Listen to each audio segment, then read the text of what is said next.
Ada yang tahu ini HP apa? Iya, ini HP beneran ya, bukan HP yang... Kemarinan ada yang sempat request untuk bahas seri Redmi jadul.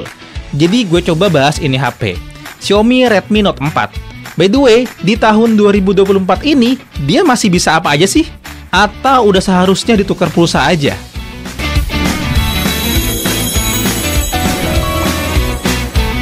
By the way, yang masih pakai HP ini, absen dong di komentar. Oke, Xiaomi Redmi Note 4 adalah HP Xiaomi yang rilis pada tahun 2017. Dulu saat awal peluncurannya, Xiaomi Redmi Note 4 ini termasuk HP yang jadi primadona di kelasnya. Di range harga 2 jutaan atau sekitar 2,4 sampai 2,5 jutaan. Kalau sekarang harganya ya, mungkin ibarat kalau lo kasih pengemis ini HP, pengemisnya bakal iba sama lo. Terus lo yang dikasih duit. Gue lihat ada beberapa yang jual 300 ribuan di OLX. Dulu, di tahun peluncurannya, Xiaomi Redmi Note 4 ini adalah HP yang punya value banget. Prosesornya Snapdragon 625. Ya, gue tahu. Ini prosesor kalau sekarang. Tapi di zamannya, ini prosesor bisa melibas game-game yang masuk kategori game menengah sampai lumayan berat lah. Ingat, pada zamannya. Jangan di-compare sama zaman sekarang ya. Skor Antutu 8 HP ini sekitar 100 ribu lebih dikit aja. Ada dua varian yang dijual.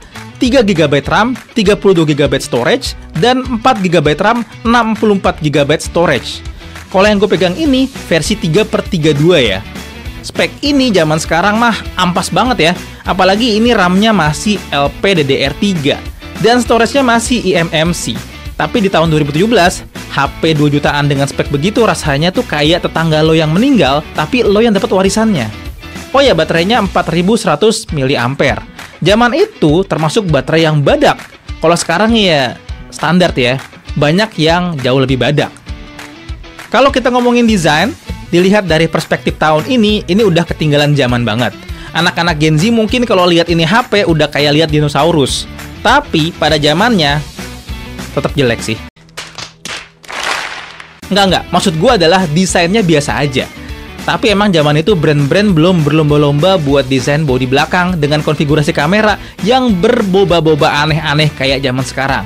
Jadi ya simple minimalis lah. Bodinya sendiri dari bahan metal. Ya tapi nggak semuanya metal sih.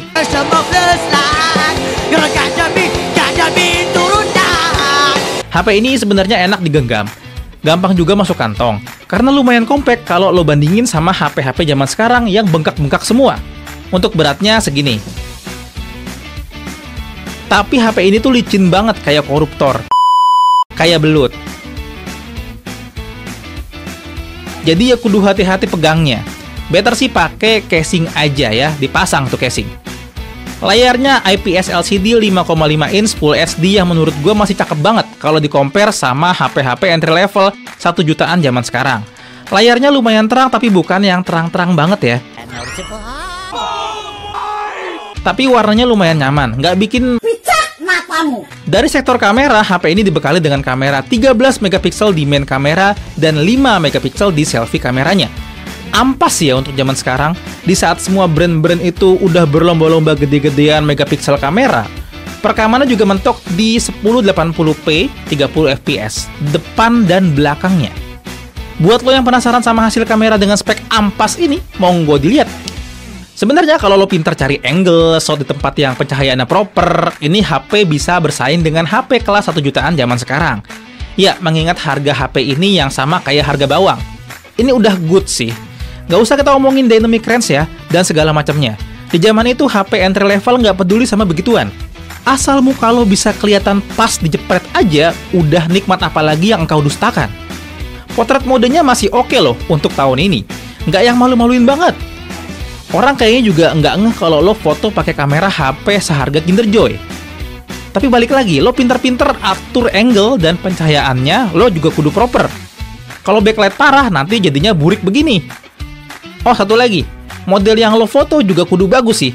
Karena kalau modelnya kurang, ya, mau pakai Samsung S24 Ultra juga ya, iya gitulah. Yuk kita cek kualitas perekamannya.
Gimana?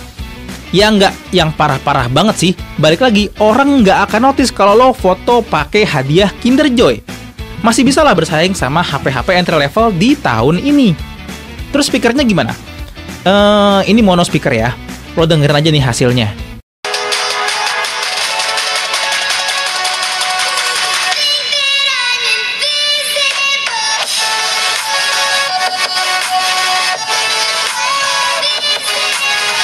Gaming masih kuat nggak?